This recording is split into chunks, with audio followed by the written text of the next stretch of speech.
What if Hagoromo trained Naruto in the OG series? We start our story on the tail end of the genin exams when Naruto failed, but then with Mizuki's help, got the Scroll of Sealing, learned the Shadow Clone Jutsu, and achieved the rank of genin.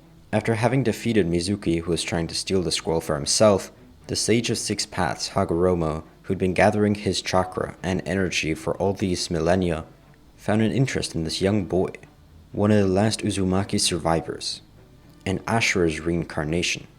And he showed promise, incredible grit, and hard work, and it appears that he is a Jinchuriki. Hagoromo, still being sad about the death of most Uzumaki and Uchiha, which are a lot of his descendants, he wanted to do something to prevent further bloodshed, and so he would choose Naruto as his champion. He would train this boy up, give him some powerful Otsutsuki chakra when the time comes, and allow him to be the next god of shinobi. That evening, after Naruto was done eating ramen with Iruka with his new genin headband, he was walking home when he heard a strange voice. "My boy, it is time to begin your training." Naruto didn't understand who this was talking to him. He thought it was just a silly prank by a kid, and so he went to bed not thinking much of it. But when a dream came, he knew it was all real. An old man standing in front of a weird cage with a strong seal on it. "Hello, young child. I am the Sage of Six Paths, Hagoromo Otsutsuki. And you are?" My name is Naruto Uzumaki. What's it to you, old man?" "Come now, is that any way to talk to your elder?" "No matter. Naruto Uzumaki, I have determined that you are fit to be trained by me." "Trained?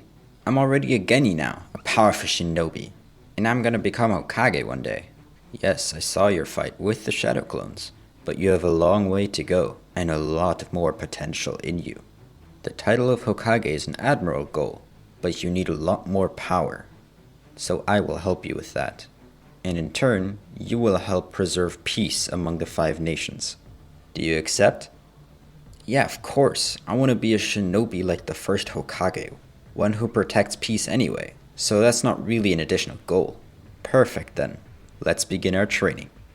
Hagoromo then introduced Naruto to the fox in the huge cage. His name is Kurama, and he is the 9-tailed fox, a tailed beast. I'm sure you've heard of the 9-tailed attack. Well, this is the fox that caused it. But he didn't want to. He was controlled by a powerful shinobi using that Uchiha eye, the Sharingan. You are its Jinchuriki, which means he presides in you. So far, you haven't gotten along very well, but I want that to change. You see, I created Kurama, and so we already have a bond. Our first piece of training is to get acquainted with the fox and be able to use some of its power.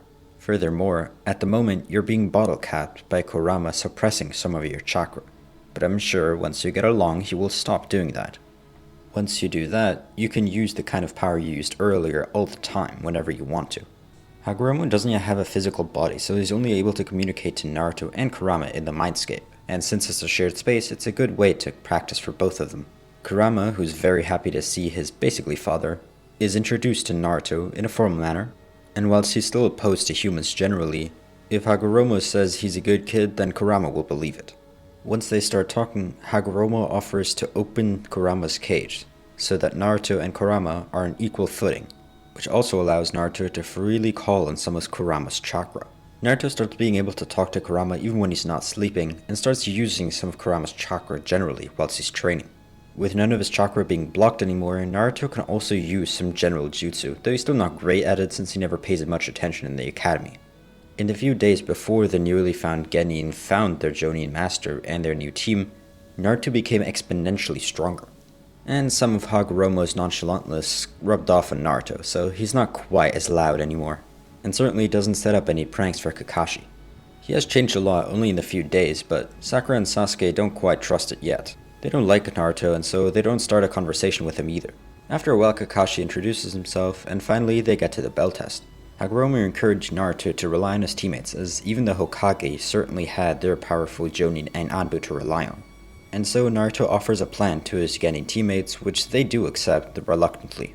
It's surprisingly well thought out for Naruto, but doesn't work either way. Kakashi is just too fast. But it was a valiant attempt, and so all of them pass either way. with Kakashi having seen some of Naruto's classic Shadow Clone Jutsu, with Naruto being able to summon a lot of him with better chakra control. All three of the new genin catch Kakashi's eye, as each of them have something that can be harnessed into strength. Naruto, of course his old master's son, proposed a plan that whilst it didn't work, it was still good to come up with a plan in such a short time. Sasuke, of course, has power and being an Uchiha going for him, but Sakura also had something. She was able to not only keep up, but also help her two genin teammates adapt to the situation and improve their plan that Naruto proposed. All three have something to work on, but also something to be proud of. This would definitely be a strong team in the future. They did some D-rank missions and Naruto grew by the day, becoming faster, more adept, though these missions didn't really give him any chance to prove it. Every day after they were done, Naruto trained till sundown, and then chatted with Kurama and Hagoromo in his mindscape. It was a full day, but he was learning fast, and Hagoromo was very proud of the progress they were making. Hagoromo, in some way or another, having been alive for the last few thousand years, taught Naruto a lot about history, tactics, and what it means to be a shinobi. Kurama, being intertwined in Naruto's chakra network, was able to help him a lot with chakra control, and taught him a lot how to use jutsu firsthand. Whilst Hagoromo had mastered all the theoretical stuff, Kurama was able to help him with her practicals. And per Hagoromo's suggestion, even though he was scared to ask, he finally mustered up his courage and asked Sasuke Uchiha to spar with him. Sasuke didn't really see the point, but he saw that Naruto was growing in power and confidence and wanted to show him who the real powerhouse of this generation is. So after a mission, they both ended up sparring till sundown, and Kakashi watched over in secret. Sasuke was surprised to see that he didn't have the upper hand like he thought. They were at a similar strength level, with Naruto having the slight edge. So out of 5 rounds, Naruto won 3 and Sasuke 2. Even though Sasuke's ego was shattered, Naruto was so nice and friendly whilst they sparred that he also gained a friend in return. And they made it a ritual every day to keep sparring, which obviously helped Naruto with battle experience, but also Sasuke as well. Sasuke over this time would improve his strength a lot, and Hagoromo noticed another thing. Sasuke was Naruto's opposite and equal. He was the reincarnation of Indra, Hagoromo's other son. So both would end up surely becoming very powerful shinobi. And he was incredibly happy, in some way or another, seeing his sons get along together. A couple of weeks later, they were now surely friendly rivals. And whenever one came up with a strategy or a new thing they wanted to try, the other obliged, allowing both to get stronger every day. Kakashi was also really happy seeing this, both of his genin going along, though the girl is still not quite there. Though seeing as she was being left behind more and more, Sakura also wanted to improve, mostly for Sasuke, but partly also for herself. She is a kunoichi after all, so she needs to prove it with some strength behind that. She took inspiration from Tsunade, a very powerful kunoichi and one of the legendary Sani, and read up all about her, also noting that she had powerful medicinal ninjutsu, though it was very hard to learn and she wasn't quite at that level yet. But she improved in the areas she could, and so when it came to the Land of Waves mission, all 3 genin were much more powerful than their counterpart, and were also able to work together much better, with Sasuke not being so ego-driven and Naruto actually being accepted as a team member. The Demon Brothers are wrapped up really easily as Naruto and Sasuke each take 1, and neither freezes up. Zabuza still causes a lot of issues, but Naruto and Sasuke are able to free Kakashi, driving him back. Later on the bridge when they fight Haku, Naruto and Sasuke use their teamwork together. Sasuke having better chakra control and having used his Sharingan sometimes during practice, he's able to use that to look through Haku's ice mirror technique. And Naruto, being able to harness some of Kurama's chakra, is able to use that to smash the mirrors with his fists. In the end, neither is hurt and Haku is defeated. The rest goes on pretty much as it did in canon, and Naruto, Sasuke, Sakura, and Kakashi happily go back to the village, having successfully completed a mission that was technically far above their pay grade. But all of them, more specifically Naruto and Sasuke, but also partly Sakura, all proved themselves to be powerful genin and surely would make the Chunin rank soon. It's at that point that Kakashi announces that the Chunin exams are soon to be held, and shinobi from the Sand Village will also be joining them. Hagoromo, knowing how important these exams are for Naruto, but also for him to power up to become a powerful Hokage and lead the villages into peace, helps Naruto train specifically for the exam, partially in the academics, as it's commonly known that there is a written portion of the test, but he also suspects that Naruto needs to show physical prowess, and so they obviously train that too. While regular missions are being put on hold, Naruto and Sasuke continue to train daily, helping each other grow stronger. So when the time comes around, they are very much prepared for the Chunin exams. First is obviously the written exam. Sasuke uses his Sharingan, and Naruto does semi-okay on some of the questions with Hagoromo's help, as he did study quite a lot about history, tactics, and whatever. But even still, some of the questions are out of his reach. But Hagoromo also taught him to be much more aware of his surroundings, so he's able to use a window to cheat off of one of his classmates. Then the Forest of Death rolls around, and there they face a new challenge, but not one that they can't overcome. Naruto, Sasuke, and Sakura stay together and do fine until it comes to Orochimaru. They're ambushed by a legendary Sannin, and whilst they're powerful, sure, but they definitely can't defeat a jonin level fighter, and definitely not a Sannin. And so even though Sasuke uses Sharingan to his best and Naruto uses some of Kurama's chakra, it's not enough and doesn't stop Orochimaru from planting a curse mark on Sasuke's body, and then leaves right after. Naruto, being the only one left in fighting shape after the battle, drags the two comrades to the finish line. Naruto is incredibly sad, as his mission is to protect those around him, especially his friends, and he can't even defend Sasuke, his best friend and teammate. But he gets a nice pep talk from Hagoromo and is off on his way to train a bit more before the next challenge. It turns out there are too many members for the next part of the Chunin exams, and so they have preliminary exams. One-on-one fights to determine who gets to go to the finals. Naruto himself isn't really worried, as he knows there's no one that can actually contend with him, except for maybe Sasuke, though he's heard that there are a couple Sand Shinobi which are very powerful too. But more likely than not, he won't have trouble. He is worried about his teammates though. Sakura's fine, but there are definitely some who are stronger than her, and Sasuke isn't in the best shape. Nevertheless, he focuses on getting strong and being as prepared as he can. Finally, his match against Kiba came, in which naturally he destroyed his opponent. It really wasn't much of a hassle. Naruto used a shadow clone and just beat Kiba with his hands. Basic taijutsu was enough, and so Naruto was off to the finals. Sakura did her thing, but in this story she didn't just tie Ino, she actually won. And Sasuke naturally also won his match as he did in canon. Here though, Naruto told Kakashi about what happened in the Forest of Death and asked him to help Sasuke with his curse mark. Naruto obviously didn't know what it was, but he obviously knew it was some sort of curse or sealing technique. So right after Sasuke's match, Kakashi took him and tried his best to unseal or at least loosen the effects of the seal. In the meantime, Naruto and Sakura would each have 1 month to prepare for the final exams. All Naruto knew is that his opponent in 1 month would be a sand ninja called Temari. So he trained the best he could: chakra control, history, shuriken throwing, everything. Though of course focusing on those things that would actually help him in a one-on-one fight. This wouldn't be as unpredictable as the other challenges in the Chunin exams, so you should be able to master this with enough preparation.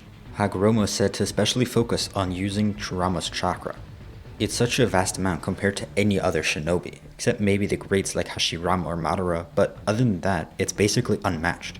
Though they are very cautious when using Kurama's chakra. Even though he is quite friendly now, using his chakra also invites all of his pent-up anger and rage, meaning Naruto could go out of control even when Kurama isn't. But he is able to manifest one and two tails of Kurama's chakra without losing any control. And so we finally get to the Chunin exams, where Naruto is far above the strength of the other genins, and that's putting it mildly. Naruto is about a minute late, but nowhere near enough to get him disqualified, and Temari, being a bit angry at him, then starts the fight. Even though he's prepared so much for this fight, the first thing Naruto thinks is, she's kinda pretty? Kurama grins, and even though Hagoromo agrees, he tells Naruto to focus on the fight first, and flirting later. In the end, Naruto is forced to use some of Kurama's chakra, and his eyes turn a darker red. Temari was able to keep him at bay at first with her wind jutsu, but now she's definitely not able to. Naruto's just too damn fast. And now using his much more powerful taijutsu, but then also, just for a good measure, using a lot of shadow clones to surround her, he finally wins the fight. Because he doesn't really want to hit a girl, so he offers her to resign, and she accepts. I know when I'm beat. And with that, she walks off the arena. Naruto is crowned the victor of the first match.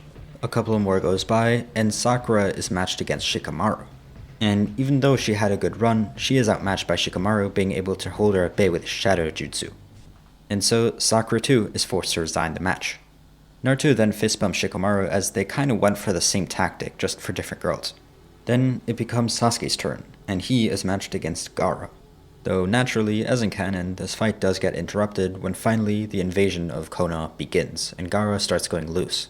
When everything's headed towards chaos, Naruto seeks out Kakashi, gives him a nod, and quickly tells him that he is going to go after Sasuke, who is currently fighting the rogue Jinchuriki of the Sand. Kakashi gives him the okay and tells him to be careful, but Naruto isn't that worried.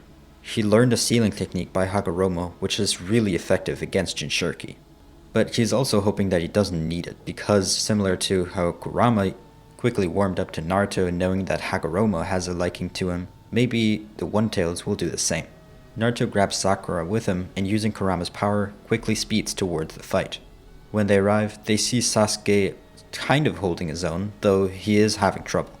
While Sasuke is getting more and more annoyed and exhausted from the fight, Gaara seems to be gaining more and more power, as he is transforming more and more into the one-tailed beast, shedding his Jinchuriki form.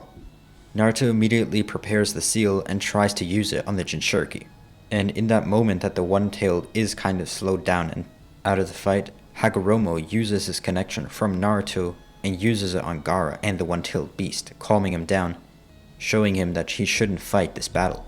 The one-tailed does start to calm down, as a lot of his chakra is being constricted by the seal, and obviously Hagoromo is talking nice. Shukaku doesn't like Hagoromo quite as much as Kurama, as he feels Hagoromo abandoned the tailed beast, his children, but naturally you will still hear him out, as he is also afraid of Hagoromo's ultimate power.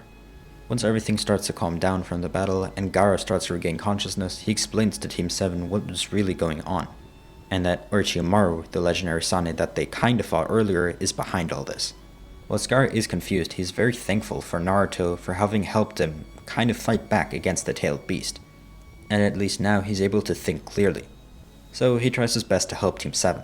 And so, patching up each other's wounds, they slowly made it back to the arena, where they saw Orochimaru fighting the third Hokage. Obviously, they couldn't get into the barrier or fight Orochimaru at all, and so they tried to go for some of his underlings.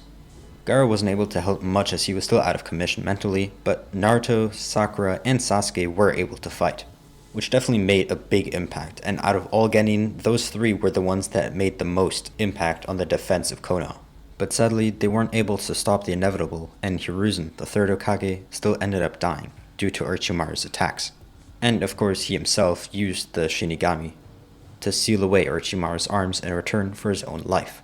After an hour or so, Orochimaru had fled the battle, partially wounded, but still successful in defeating Hiruzen, and his closest confidants left too, and the rest of the ninja were being swept up by the jonin, and Anbu, and of course Team 7's help.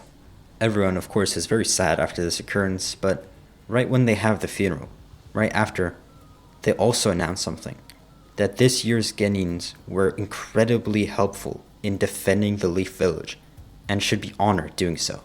And such, all of Team 7, Sasuke, Sakura, and Naruto, partially due to their performance in the Chunin exams, but also due to their help in defending the village, were all granted the title of Chunin.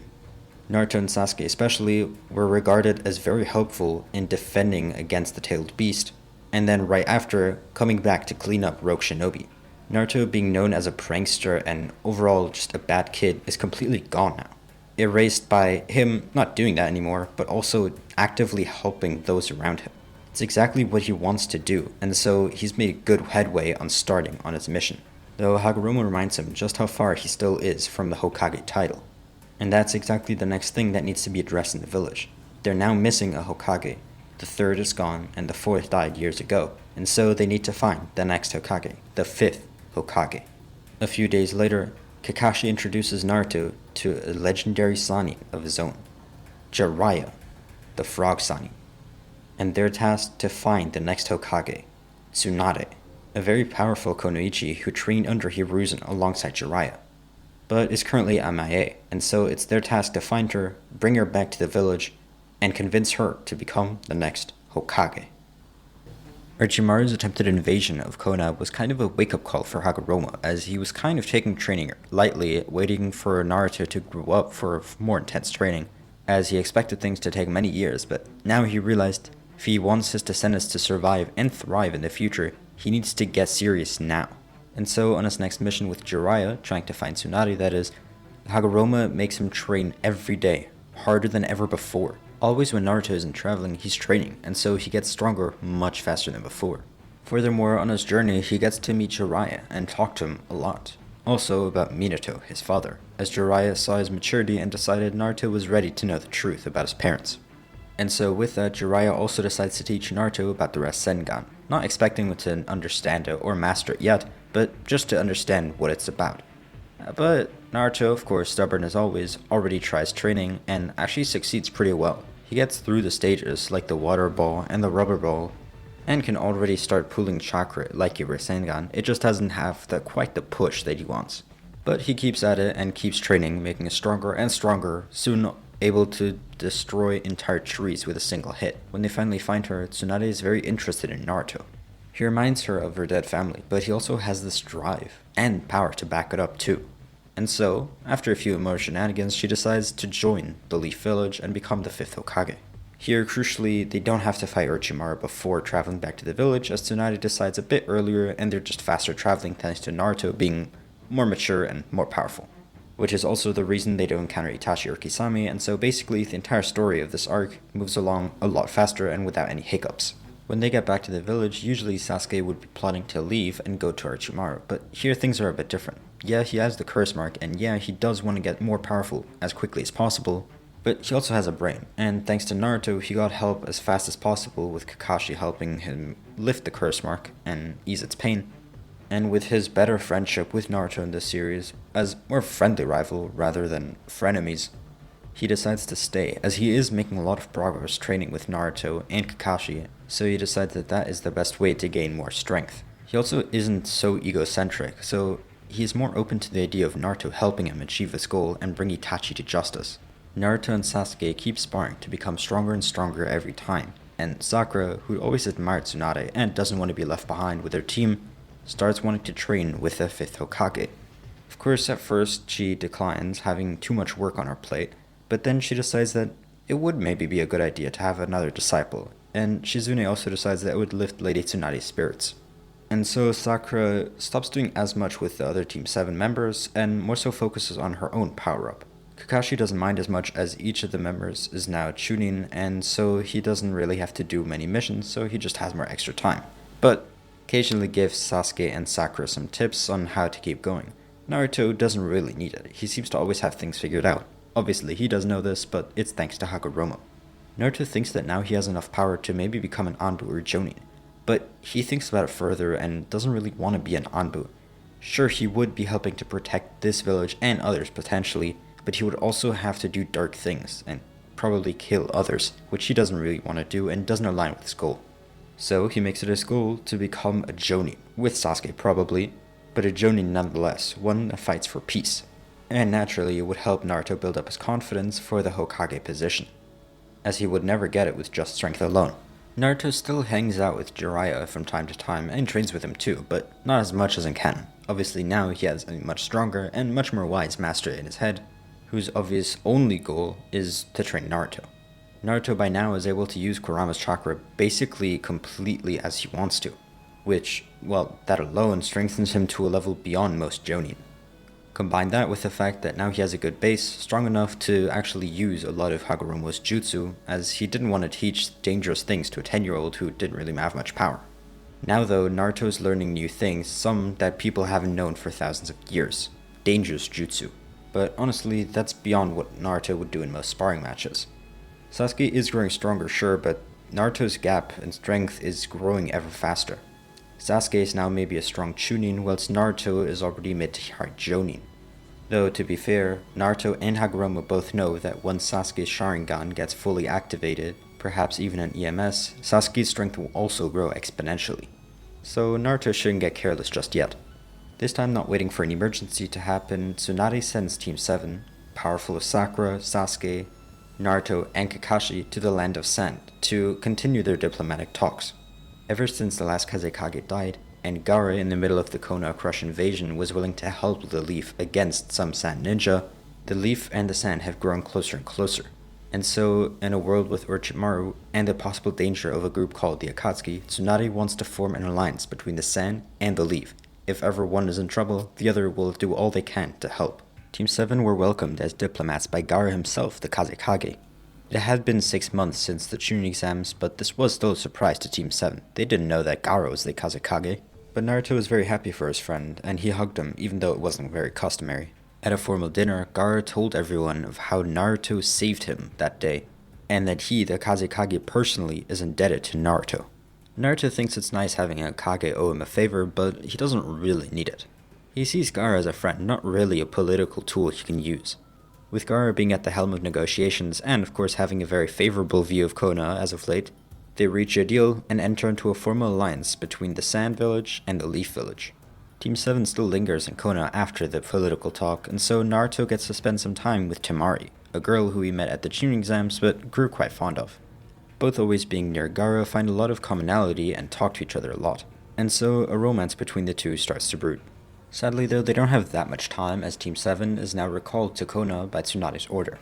On the way back, Sasuke keeps teasing Naruto about his new love interest, and asks Kakashi for advice, but he says he's no good at that sort of thing. Sakura, meanwhile, has weird feelings. She used to have a crush on Sasuke, but not really anymore. Sure, she likes him, but it's not really that's her goal anymore. She wants to be a powerful Konoichi, that's it. Especially in this trip, she's noticed just how competent Naruto is, and Sasuke too, sure. But Naruto used to be a laughingstock of the academy, and now he is arguably the most compelling shinobi of the next generation. But that just makes her want to double her efforts and try her best to overcome her two teammates. They're incredibly powerful and have a lot of natural talent too, but she does a lot of hard work, and she's sure that she can overcome them with enough hard work. And recently she's also made some progress in her medicinal ninjutsu. Kakashi also helps her in the ways he can, as he doesn't want one of the members of the team to fall behind too much. Though of course he's more so focused on Sasuke. It's about this time that Naruto is approached by Jiraiya, asking him to travel for probably a few years to get stronger and help defend in the future against a powerful group known as the Akatsuki, who will likely go after him and the village. Naruto thinks deeply and talks it over with Hagoromo too, but they decide together that it's better for him to decline. Naruto is making a lot of progress, and they decide, similar to what Sasuke decided, that staying in the village and continuing his current regiment is best for his growth. And of course, if he's to be a peacemaker in the future, he does need to understand how the village works and rank up as well. He wants to become a jonin soon. However, Naruto still gets to see part of the world. As he is a full-fledged Chunin and a powerful one at that, he does get sent out on missions on himself, sometimes to escort politicians or wealthy people that paid for a mission, sometimes for reconnaissance for the Leaf, and sometimes just odd jobs. Over this time, he also learns more about how Jinchuriki are treated in the different villages, and understands that that's definitely going to be one of his priorities. As a Jinchuriki himself, he feels deeply for his brothers and sisters. And of course, Hagoromo dislikes it too that the tailed beasts are being treated like monsters. He takes a lot of inspiration from Hashirama, the first Hokage, who also dealt with the tailed beast but did it in a much more peaceful way, and so he wants to do something similar. Though of course he hopes that Sasuke won't be his own Madara. At least for now, he wouldn't really have a problem power-wise with that, but of course he fears in the future Sasuke will be his rival. Especially as he knows that Sasuke is also Indra's reincarnation and therefore Naruto's counterpart. With them becoming best friends though, Sasuke also entrusts Naruto with his life mission of finding Itachi and finally defeating him. Naruto reassures him though that he doesn't have to carry his entire clan legacy on his own two shoulders, and that Naruto will help him carry that burden. While Sakura and Sasuke are both getting stronger, Naruto also doesn't want to be left behind, so he tells the old man Hagoromo that he needs a next power-up, and Hagoromo decides that he's ready for the full KCM cloak with Kurama's chakra. They've been building towards it, but they were afraid that Naruto's weak constitution would be too much for him, but now they think he's ready. And so, after intense training and full meditation with Kurama and Naruto linking as one, and all in all becoming good friends, he finally unlocks the full KCM cloak and is able to utilize all of Kurama's chakra. Naruto doesn't have a summon here as he only trained the Rasengan when he was with Jiraiya, but he really doesn't need one. Toads aren't all that useful to him at this point, so there's no point. And as far as I know, Hagoromo doesn't have a summon. You could correct me on that, but I don't think so Naruto wouldn't really learn one from him either.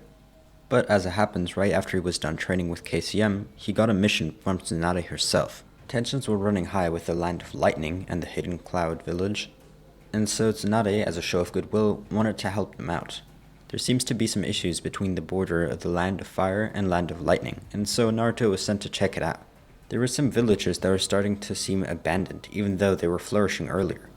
This wasn't supposed to be a mission for any crazy fight, more so reconnaissance and just understanding what the situation's about to send further teams later if necessary. But as it usually happens, Naruto of course encounters a powerful foe, a fugitive jonin from the Hidden Cloud village. He was escaping his village and moving towards the Land of Fire and raiding any villages in between for loot. Naruto, when he heard this from the bar owner of the almost abandoned town, of course he knew he had to be the one to end this. There was no time to go back to the Land of Fire, and so he would take it upon himself to defeat this fugitive. And it should also make the Land of Lightning happy, as it's more of their problem than the Land of Fire's. As Naruto got closer and closer to where the bulk of the destruction was happening, he finally saw him. A 7-foot-tall monster of a shinobi. With a single punch, he was able to knock down an entire house, though Naruto noticed that he didn't seem particularly fast, so that was going to be his main weakness. Knowing it wouldn't be an easy fight, Naruto immediately started using the KCM cloak. The villain introduced himself as Taro, the Unvanquished. He used to be famous and powerful, a rogue shinobi who served no one, but then he was extremely impressed by the third Raikage's power. When given an ultimatum by the third Raikage of a fight that he would probably lose and perhaps die, or become a jonin of the hidden village of the clouds, he accepted the latter. But ever since the fourth Raikage took power, he didn't really have the same respect for him. He lacked the strength that the third had. And so, finally, he defected, and turned back to his shadowy ways. He then asked for Naruto's name, and he replied, but only Naruto, no last name. He didn't deserve to know Naruto's true identity. Naruto explained that there was a bounty on his head, dead or alive, but Naruto did prefer alive. So, if he came quietly, Naruto would accept his defeat. Taro laughed and challenged him to a fight, putting down the bags of money he had in his left hand, and prepared for a fight. Naruto, though not messing around, immediately went in for a punch. Using his immense speed with a KCM, he immediately performed an uppercut with his right fist. Whilst that was occupying his opponent, he also charged up a Rasengan in his left hand, and immediately pushed it into Taro's chest. Taro, though, didn't fly back as expected. Taro coughed a bit, and then flexed his muscles, pushing out the dent that had been made by the Rasengan. He had incredible physical prowess, and so Naruto would need to think of something else to do. Taro with his huge fist tried to grab Naruto, but he was too fast. Naruto started running circles around Taro, faster and faster, using more and more of Kurama's chakra. But Taro started smiling. He knew Naruto had to get close, and when he did, he would crush him. No one had ever defeated him, and certainly not in a match of taijutsu. Finally, Naruto got close, trying to get behind Taro, but he expected it. He turned around and tried kicking Naruto, but he was already gone. That was all just a feint, and so he appeared once again. Having snuck under his gauge since Taro is so big, Naruto once again punched from the bottom up. This time though, he wasn't fast enough to escape, and Naruto hit him right across the face. But once again, he didn't fly back like Taro expected. Instead, he poofed into a cloud of smoke, and the real Naruto appeared. Were you being entertained with a mere shadow clone? How ridiculous, I thought you were a powerful jonin, I've heard. Oh well, the Unvanquished might have been someone else, huh? Taro got mad, and so he punched the ground, creating a mini earthquake around them. As the shockwave reached Naruto, he already jumped, knowing that if he'd slowed down for just 1 minute and actually got punched by Taro, the fight would be over. He had to stay mobile and fast, so he knew he should create some more shadow clones to further confuse his opponent. Meanwhile, naturally, he was charging some more Rasengan, though not really hoping for much. Though, now realizing that taijutsu definitely wasn't the answer against this opponent, he tried using his chakra. Thanks to Hagoromo, he could use all 5 of the basic chakra natures, and so he tried everything. He threw a fireball, a gush of wind. He turned the earth into mud to further confuse and slow down his opponent. And whilst these things helped, he would still need to somehow defeat his opponent and bring him back to the village. Or, well, truly defeat him, but that wasn't really necessary yet. He tried other things before that. He was supposed to become a peacemaker, so killing his opponents wasn't really the natural way. With none of that really helping, he finally pulled out his trump card, something that he'd been practicing with Hagoromo for quite a while now. He wasn't sure if he should use it in a fight already because he hasn't really used it in a spar. But he knew how to, and he was ready, so he used the creation of all things technique, an extremely powerful jutsu that let him, if he had enough chakra to, turn his fantasy into reality and create whatever he wanted with his imagination. And right now, he wanted to create a cage to put this criminal in. If possible, right around him so he wouldn't have to actually do anything. And as it turned out, the thought was enough, and so a cage materialized out of the air itself. And Taro, the unvanquished criminal, suddenly found himself in a prison cell. With this much confusion, Taro let his guard down, and Naruto was able to sneak up behind him and deck him in the neck, knocking him out. He then, of course, had the challenge of bringing this criminal and the cage around him to the Leaf Village. Though Hagoromo also taught him something from that. Hagoromo used to be able to float/fly, so making an object fly should be just doable as well. Naruto generally didn't need to fly himself, but he did use some chakra to make this cage fly, and he was able to do that.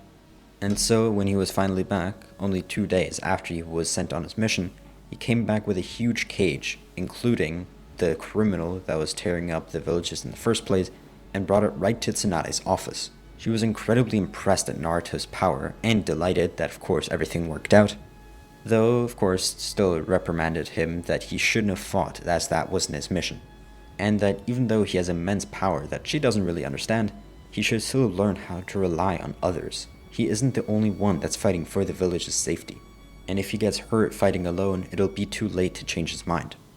After saying all that though, she also gave him good news.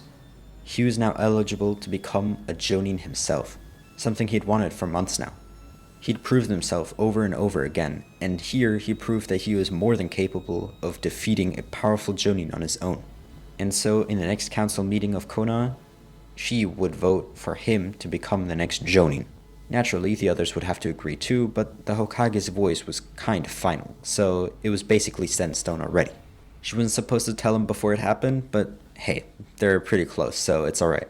Naruto hugged her, crying and saying thank you, and then left the office for Tsunade to actually crown him as jonin. She joked that if he cried too much, she would already revoke his title of jonin. And after a quick laugh, that was enough to motivate him to stop crying and move on. Naturally, to get his mind off things, the first thing he did was train. After a bit of training, especially with the creation of all things technique that he really wanted to master after now, realizing that he can use it in a battle, he should really master to make sure that nothing crazy happens if he ever does use it again. Especially if his allies are close, he doesn't want anything weird to happen. After training, he goes home and decides to write a letter to his friend/girlfriend. Ever since his diplomatic mission, Temari and Nim have been exchanging a lot of letters, though he was almost sure that Gaara was reading them too. Hagoromo and Kurama both teased Naruto about his relationship with this girl, and finally let Naruto get some rest and go to sleep. A few days later, a full team of envoys came from the Land of Lightning, thanking and congratulating Konoha on the defeat of Taro the Unvanquished.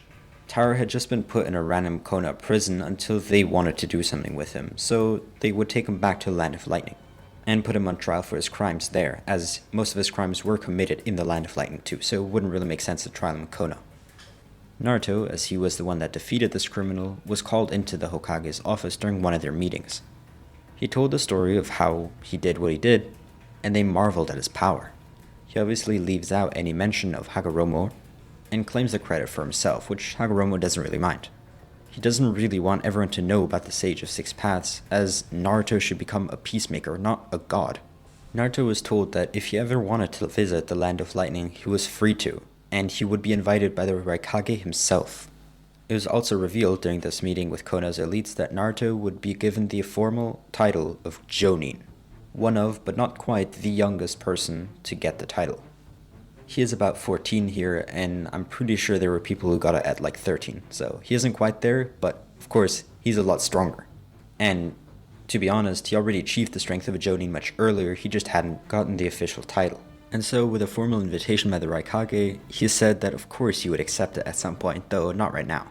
In the back of his mind, he thought that this would probably be more like a vacation rather than a mission, so he didn't want to use it just yet. Maybe he would save it up for when he had a lot of free time and use it, either with Team 7 or maybe Temari. Though right after the thought, he immediately started blushing.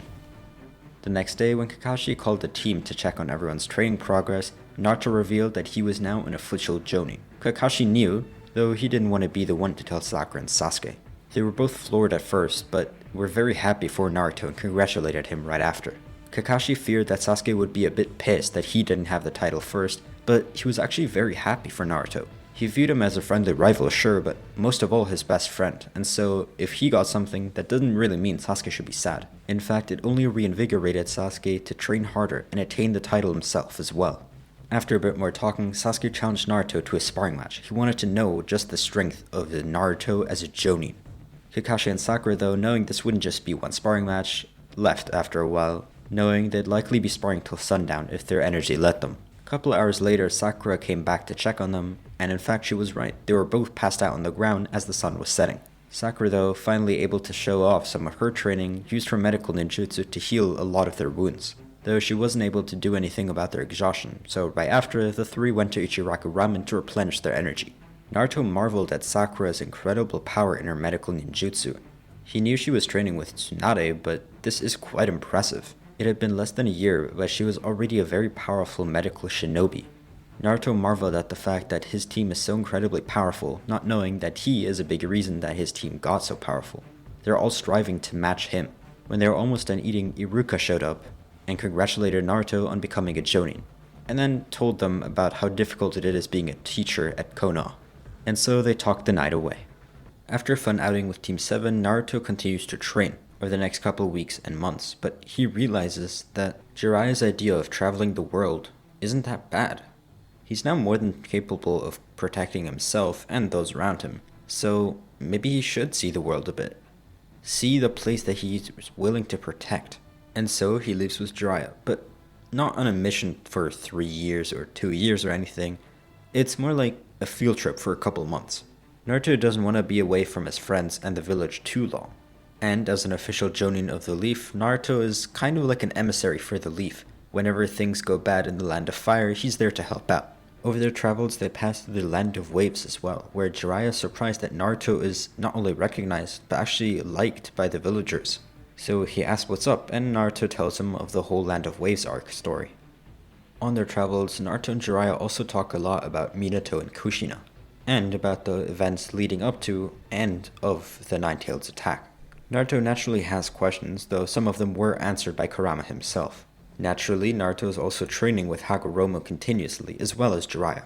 He still refuses to learn the summoning jutsu, as he doesn't really see a point and doesn't think he will use it in any fight, as he is more so built for speed and power, not using allies as, frogs. He needs allies that can hold their own and fight alongside Naruto. It's there that he also shows Jiraiya the true power of the Shadow Clone, and how, with his incredible amounts of chakra and Kurama control, he's able to manifest a lot of Shadow Clones, and actually quite powerful ones, as if you don't know, Shadow Clones just split your chakra, but if he has so much, they're much more durable and stronger than for a regular person. Jiraiya then also gets an idea for himself. What if... I understand you don't want to learn the summoning jutsu, but perhaps do you want to learn the secret nature of the frogs? Huh? And so Jiraiya explains about Mount Miyaboku and Sage Mode, and Naruto is intrigued. He knew about nature energy from Hagoromo and Kurama, but he wasn't able to challenge it himself. Hagoromo also concurs and thinks that it is a really good idea for Naruto to learn nature chakra himself. And so, after only about 2 months of traveling, they briefly pause it and go into Mount Miyaboku, where Jiraiya, this time with Naruto, is training his Sage Mode. Naruto, also utilizing his Shadow Clones to learn faster and gather energy much quicker, is very adept at Sage Mode in only a few days, though becomes more and more experienced in its use over the next few weeks. He learns how to speed up his gathering of nature chakra as much as possible, and how to use it most effectively without it running out. He also better utilizes his Shadow Clones in fight and keeps some of them back to gather more energy for him. Overall, in only about a month in total, Naruto gets to a whole new another level of power, even though he was already getting strong. And at this point, Jiraiya is scared that he wouldn't be able to defeat Naruto if he wanted to. Though of course Naruto has never shown any sign of being controlled by Kurama or having any intention of going rogue, so there's no need to. They then also travel to a lot of countries that Naruto hasn't been to yet. They also further explore the Land of Lightning, which Naruto is formally invited to, and go to the Sand Village. Though around it there really isn't much, it is a desert after all. But Naruto relishes in being able to see Temari and Gaara again. And as they both have time, Naruto also asks Temari on a date, which thankfully she accepts. Gaara teases them both some more, but Temari smacks him on the head, and so Naruto and Jiraiya bid their farewell and leave. It's now getting to about 4 months since Naruto was in Konogakure, and he's getting a bit homesick. So they slowly start making their way back home. When they finally made it back, the guards at the door actually recognized Naruto and Jiraiya, but Naruto actually as a jonin, not just Naruto. and they were actually excited to see him. It was really abnormal, but Naruto liked it. But Naruto quickly found that he wasn't the only one getting popular. He found out that Sasuke and Sakura both became jonin whilst he was gone, and Sasuke was now the prominent talent, well, whilst Naruto was gone, that is. Not just that, but he seemed to completely lost his old egotistical persona and was now actually popular. He relied on others, but not just them. Sakura actually became a jonin instructor, kinda like Kakashi, but as her luck would have it, her group was Konohamaru's. It was supposed to be her next learning opportunity, as she was also now quite powerful with medical ninjutsu, but also everything else.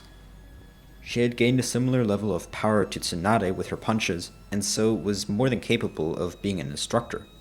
But with her bad luck, she first had to spend weeks trying to get her group to actually properly recognize her as their instructor. They thought she was too young, and so they disrespected her. Every time Konohamaru made a joke, she would immediately flip out, punch the ground, and everything rumbled.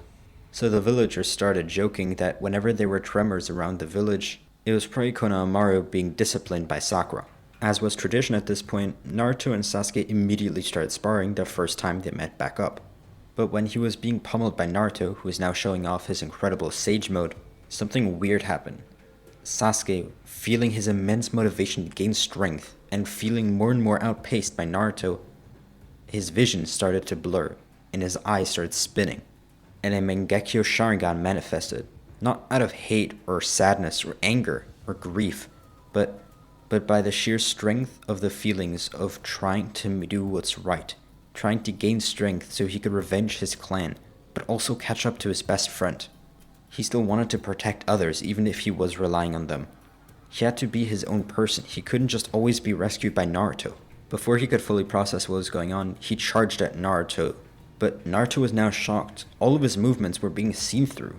Sasuke seemed to gain strength in that instant, and suddenly was able to outpace Naruto. He still had the upper hand when he really took it seriously, especially with Kurama's chakra.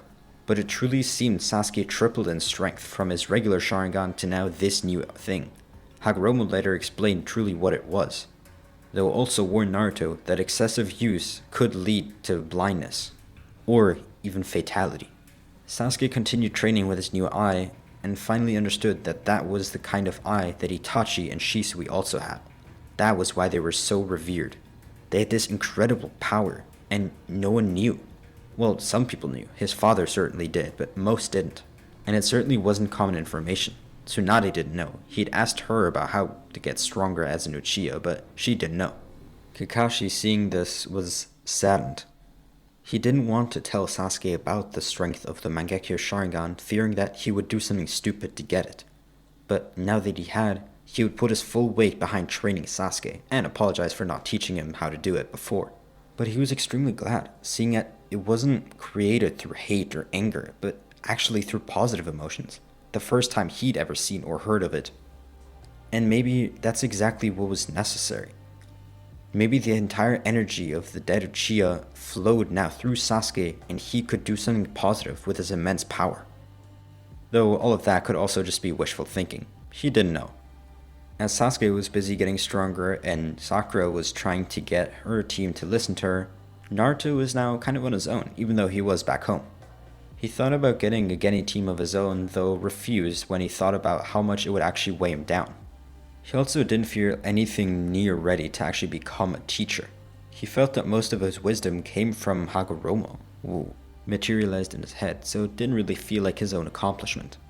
Not really knowing what to do next, he talked to Jiraiya, and he told him that he needed to decide on his own. He had more than enough power at this point, and so it was up to him what to do. At the end, Jiraiya also told him that his parents are surely looking down from above, happy and proud of their son. It wasn't supposed to, but it brought Naruto to tears, and Jiraiya didn't really know what to do, so he tried his best to console the boy.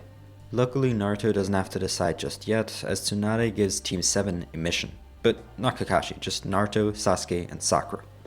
As they're all jonin now, Kakashi isn't really their superior, so they're technically not Team 7, it's just, Naruto, Sasuke, and Sakura. But Tsunade calls them Team 7, and they call themselves that too, so everyone kind of stuck with it. The Hokage had a mission for them, and he specifically asked for Naruto. But naturally, Tsunade didn't just want to send Naruto alone into a separate country, so she brought Sakura and Sasuke along with him.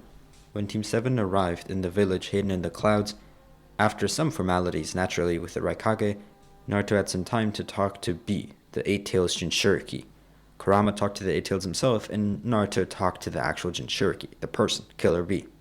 They chatted, and Killer B was kinda excited to talk to Naruto. He hadn't had much contact with the other Jinchuriki, and Naruto had really only had Gaara. But of course, Shukaku was quite different than the Eight-Tails. Shukaku was much more aggressive, so it was nice seeing another Jinchuriki somewhat get along with his tailed beast. Naruto was actually told that part of his mission here was to help Killer B truly achieve peace with his tailed beast, as they'd heard that Naruto was very successful in that. And not just that, they wanted Killer B to be somewhat of an icon like Naruto. Naruto was seen as a savior in the Leaf Village, and Killer B should be the same. The Raikage did kind of feel bad that his brother was hated amongst a lot of villagers, and shinobi too. Not just that though, Naruto was also meant to train some of the other shinobi in the Land of Clouds. It was kind of a transparent way for the Raikage to get stronger shinobi, but oh well, Naruto complied. It's not like it was a year-long assignment, they were just there for a few days, maybe a couple weeks. Sasuke and Sakura on the other hand had it pretty easy in that time, as, they weren't even called by the Raikage, but Sasuke did once have to call a couple bandits. Though with his new Mangekyo Sharingan, it was very easy. After he was done fighting though, he sensed something weird in his eyes. It was similar to what Kakashi told him about, warned him really. It was his vision getting blurrier, and he felt incredibly weak even though the battle didn't leave a dent in him. Sakura tried her best to heal him, but it wasn't really any wound that she could heal. There's no physical pain. But it only made Sasuke think more. He needed to get Itachi.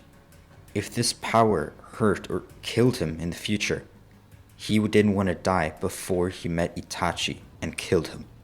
Itachi had a similar eye, and he always used his Sharingan, so maybe there was a way to stop these side effects. But until then, Sasuke would continue to use it no matter what happened. Sasuke sparred a bit with Naruto, trying to use it sparingly, but every time he did feel some pullback on it. Naruto told him not to overdo it, but Sasuke never listens to that kind of advice. Naruto also helped Killer B gain greater peace with his tailed beast, as he was able to show Killer B how to really use his mindscape and talk to his tailed beast efficiently. Naturally, Hagoromo also secretly made the Eight-Tails a bit more calm, and told him that he really should be nicer to these humans. They're not that bad. When he saw that even the Nine-Tails was listening to Naruto, surely he should comply too.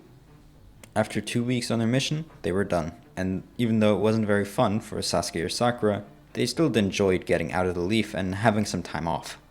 Naruto on the other hand made a good impression on the Raikage and the elders and powerful shinobi of the Land of Lightning, who again thanked him for what he did a couple of months back. On their way back to the leaf, Sasuke tried his best to find any clues on where Itachi could be, and it wasn't really a secret. He told Sakura and Naruto too. They determined to help their teammate, and so if Sasuke was really wanting to find his brother and, whatever you want to do after, they were gonna help him and make sure he doesn't die. As luck would have it, Sasuke actually did find a good source telling him where Itachi would roughly be. And so Naruto sent word to Konoha that they were gonna be gone for a bit longer. It was gonna be part of their vacation, he said. And as Tsunade couldn't just recall them without knowing where they were, she couldn't really do much. So the entirety of Team 7, not just Sasuke, went out to look for Itachi. On the evening 2 days later, they finally did, but Kisame was watching the door. One of the Akatsuki members Naruto heard about from Jiraiya. They immediately sensed that him, and for some reason his weapon, was giving off a strong evil chakra. And so all three geared up for a fight. Kisame said Sasuke only could pass, but they weren't gonna allow it. They were all gonna see Itachi at the same time. Sasuke agreed and pulled out his Mangekyo Sharingan, and everyone got prepared to fight. Kisame pulled out his weapon in preparation, but it was far too late. Naruto, already in KCM mode, rushed Kisame and kicked the sword out of his hands. Sakura caught it, and with a quick punch before it was really activated, broke the hilt off it so Kisame couldn't wield it anymore. In the meantime, whilst Kisame was distracted, figuring that he was a water-type ninja, Sasuke used a powerful fireball jutsu. Naruto went for his legs, and Sakura went in for another punch, this time towards actual Kisame. Safe to say, after another 2 minutes, Kisame was defeated, and in one of Naruto's cage he made with the creation of all things jutsu. They left him in the cage unconscious, as they didn't think he would do much, especially without his weapon that they afterward deemed quite powerful, and would definitely make sure to take back to the Leaf. Team 7 now confronted Itachi Uchiha. Though Itachi started smiling, he was proud of his younger brother for not coming for him alone. He actually relied on his team, and of course they were all powerful. Though this was new. He hadn't been told about Sasuke Mangekyo Sharingan. The first thing he asked was how Sasuke got it, but he was done talking. Sasuke told him he's not here to chit-chat. He will tell him what happened to the Uchiha clan and why he did what he did, and then he will kill him. Itachi prepared for a fight, and Naruto and Sakura got ready in their stance, but Sasuke told him that he will not fight alone. They were confused, as wasn't the entire point that they came along to help him fight his brother? But Sasuke told him for now he wants to do this alone. He doesn't really feel any ill will from Itachi. It's weird. Why would he smile the first time he saw him after many years? Especially knowing that Sasuke was there to kill him. Why does he seem so happy? Sasuke didn't want to kill him just yet. He actually wanted to understand what Itachi went through. Why did he do the things he did? And why is he even being mysterious now? From his childhood on, Sasuke never truly understood Itachi. He was always sheltered, always hiding his true emotions. And for once, before both of them perished, he wanted to understand his brother. It was a sad sight to behold, the last two Uchiha known to man fighting against each other, brother against brother. And they both started immediately using their Mangekyo Sharingan abilities. Sasuke, after Itachi showed him his, quickly decided that he was also going to pull out his trump card, something powerful called the Susanoo, which he discovered while sparring with Naruto. He wasn't very adept at it, certainly not as much as Itachi, as he had nowhere near as much experience, but he was doing okay. Slowly but surely, Itachi found out they were actually somewhat even matched. He felt that he still had the upper hand, mainly from his experience, but Sasuke was definitely doing well. He started talking more and fighting less. It was weird, but Sasuke kept up being concentrated on the fight. None of Itachi's words were filled with anger or hate though. He talked about how proud his parents would be of Sasuke, how powerful Sasuke has gotten, and how surely the village now is more protected than ever. He talks about how the village and the Uchiha never really got along, yet Sasuke gets along very well with the village and is highly respected, something that the Uchiha in their heyday could never have expected. It was the very dream of Madara Uchiha. He continued telling him that Madara had a brother, a lesser known one, who's tragically died by a senju, but his power was passed on to Madara. He transferred his eyes onto his older brother. It made Sasuke stop. What was Itachi talking about, and how was this at all related to them? Then, even though they were in the middle of their fight, Itachi stopped and powered down, deactivating his Susanoo, yet keeping his Mangekyo Sharingan active. Sasuke, I see you now, as a proud and powerful Uchiha. He tells Sasuke that he knows about the consequences of the use of Mangekyo Sharingans. But Madara Uchiha found a way for that not to be an issue anymore, with the power of Izuna Uchiha's eyes, his brother. He then explained that he's sick, and part of it is because of his eye. So he proposed something. He knows Sasuke is filled with anger at the moment, at him specifically, for everything he did in the past, and he is incredibly sorry. But he proposes that they still treat each other like brothers. They can help each other in power and keep themselves alive. Now that made Sasuke stop too, and so he also deactivated his Susanoo. Naruto and Sakura now came closer as the battle wasn't as destructive as before, and started listening in. Itachi told him that he would offer him a deal. He would tell him exactly what happened that night in the Uchiha compound, and in return, him and Sasuke would swap their eyes, disabling the consequences and side effects of using the Mangekyo Sharingan, helping both. He told him that he's not asking for forgiveness or understanding of what he did, but he wants them both to succeed in whatever life goal they choose. He even adds that it's only all for the village's sake. He wants to help the villagers, but Sasuke scoffs at it. How can he help the village if he killed many of them and also now is gone for many years?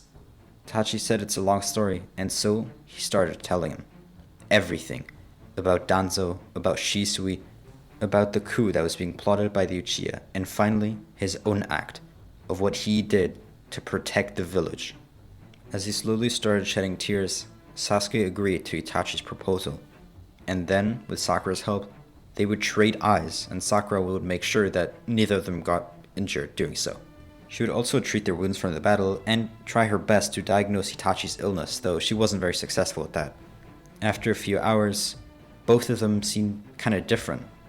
Itachi was smiling from ear to ear, but Sasuke was so confused. His life goal was this, right now. Talking with Itachi and finding out that it was all a big misunderstanding, or rather that Itachi wasn't a bad person Sasuke thought he was. Not just that, but doing so could also help both of them achieve a greater level of power and hopefully cure Itachi's illness. Itachi then asked how they got past Kisame in the first place, and was surprised to see that they easily beat Kisame. He had seen Sasuke's power firsthand, but he was also kinda shocked that Naruto and Sakura were so powerful. It made him even happier knowing that the leaf is protected by such strong shinobi and they were only so young. Surely they got much stronger later on, perhaps even the Hokage themselves. Even though they couldn't fully trust Itachi yet, they decided to take Kisame and make their way back to the Leaf Village, talking more on the way. After some time, after hours and hours of talking with Itachi, all of Sasuke's worries seemed to disappear. He'd gotten his brother back. He finally understood what happened to his family and the rest of the Uchiha. And most important, he didn't lose himself trying to achieve his goal because of his friends. He deeply thanked Sakura and Naruto after the events, knowing that without them, he didn't know what would have happened. With Kisame, with the exchanging of eyes, but also he would have still been so hate-filled. How could he possibly have talked to Itachi in such a way without having them by his side?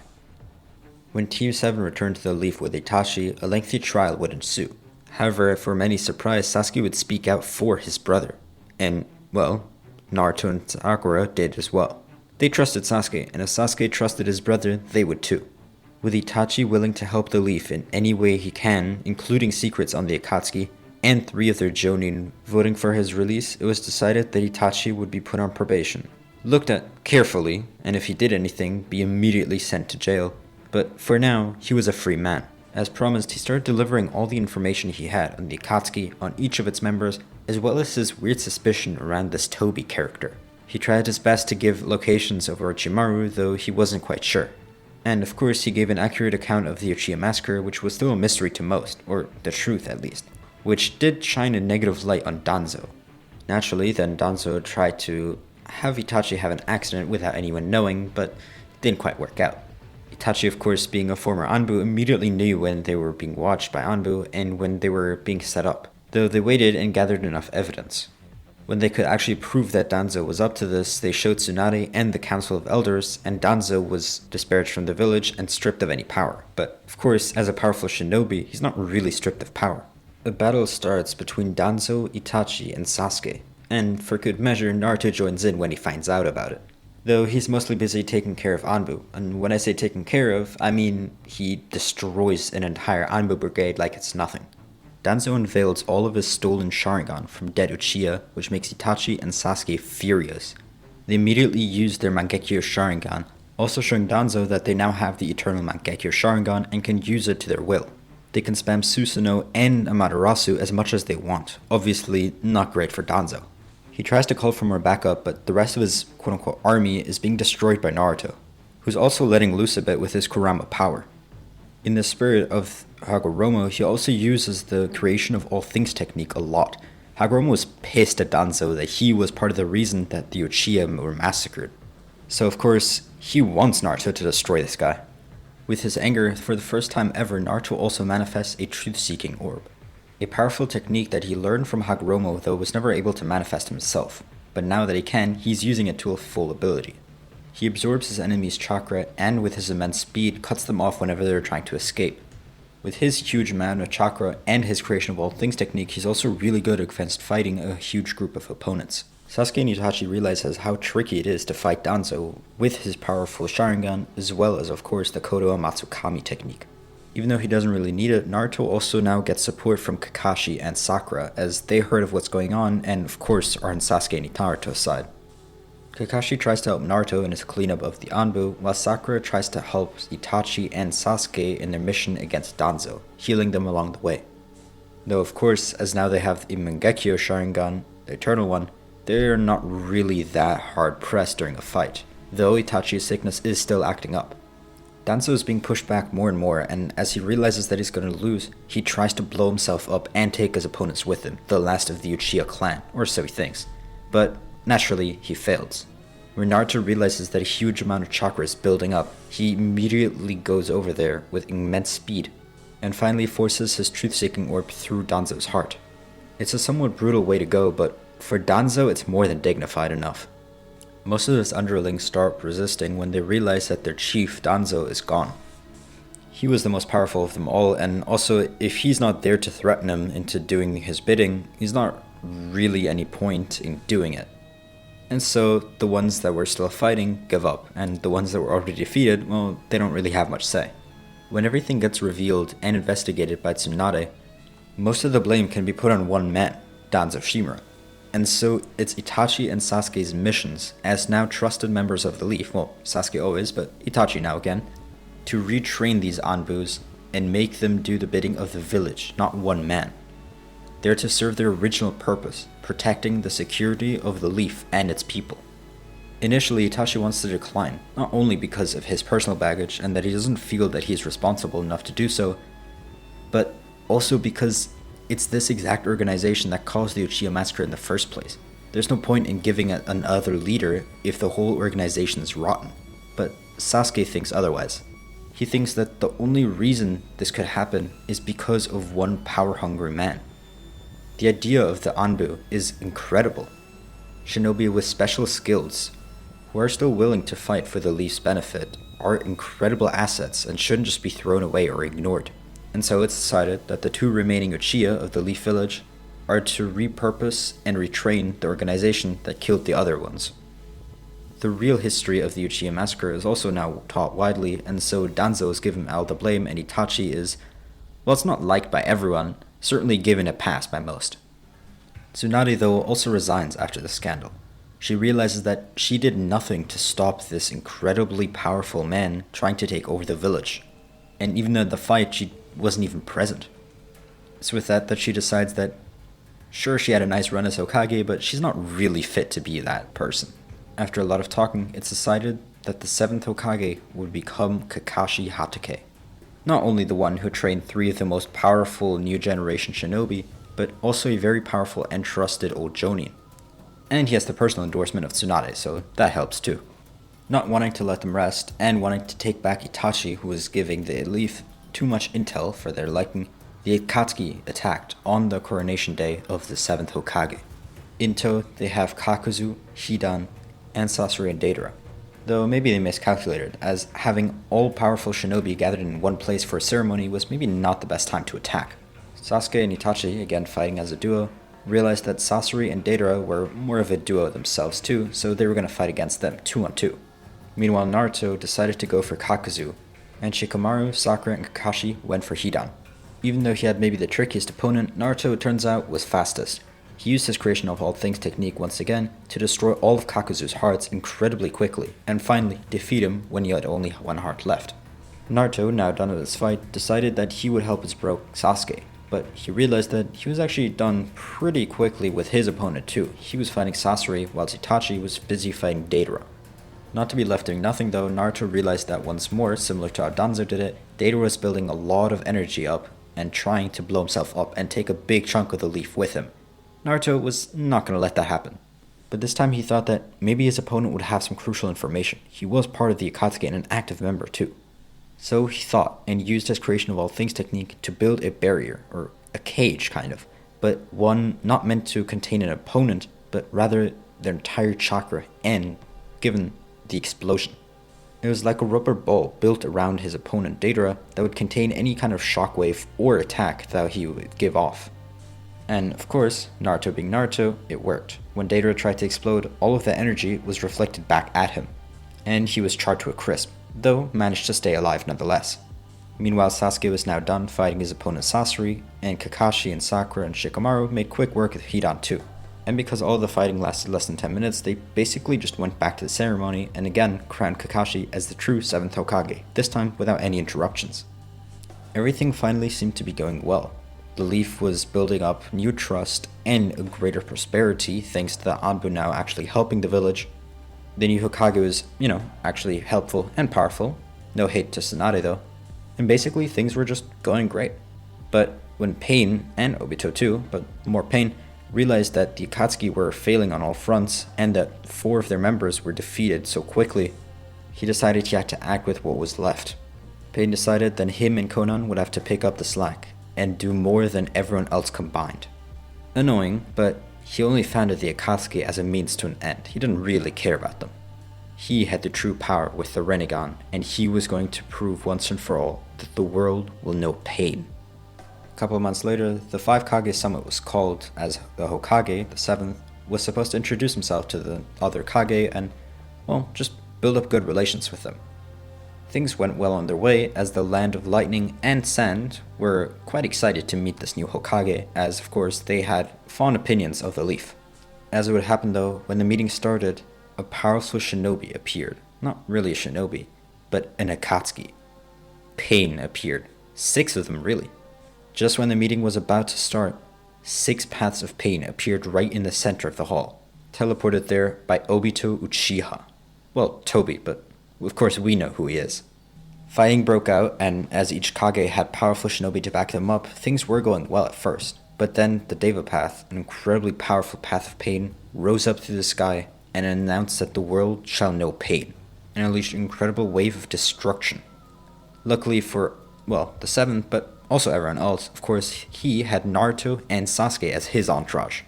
Blocking explosions or any kind of jutsu at this point was Naruto's forte, and so, once more, he used his creation of all things technique to build a mighty barrier, though he quickly realized that this wasn't quite the same amount of chakra that the other times were. This was much more powerful, and so he had to erect 10 barriers and multiple real mud walls to try to somewhat dampen the shockwave.